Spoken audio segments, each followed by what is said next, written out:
चला आता चालू झाली गावी जायची तयारी सुट्टीला.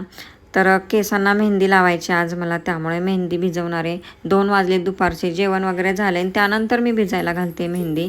तर इथे चहा पावडरचं पाणी, कढीपत्ता, मेथीदाणे आणि बीट वगैरे टाकून पाणी बनवलं. इथे नुपूरची अर्धी पॅकेट माझी मेहंदी अगोदरची होती ती ओतली. त्यानंतर निशाचे 2 पॅकेट मी आणलेले ब्राऊन कलरचे, कारण यावेळेस मला ब्राऊन कलर जास्त हवा आहे केसांना, त्यासाठी मेहंदी भिजू घातली, केसांना लावली. संध्याकाळी 6 वाजलेले, आम्ही सगळे पॅटीस खात होतो. मस्त सगळ्यांनी पॅटीस खाल्लं आणि पॅटीस खाल्ल्यामुळं भूक नव्हती, त्यामुळं जेवणामध्ये संध्याकाळी फक्त मसाले भात आणि कोशिंबीर बनवलेली.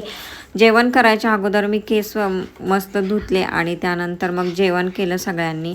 जेवण वगैरे झाल्यानंतर भांडी वगैरे घासली आणि सगळ्यांना आंबा खायची इच्छा झालेली, त्यामुळे सगळ्यांनी एक एक आंबा खाल्ला. खूप छान आंबे होते. तर केसांना कलर कसा आला हे सकाळीच समजेल. हातावरून तर असं वाटत होतं की खूप छान कलर येणार आहे. तर असा होता आजचा मिनी व्लॉग. बाय.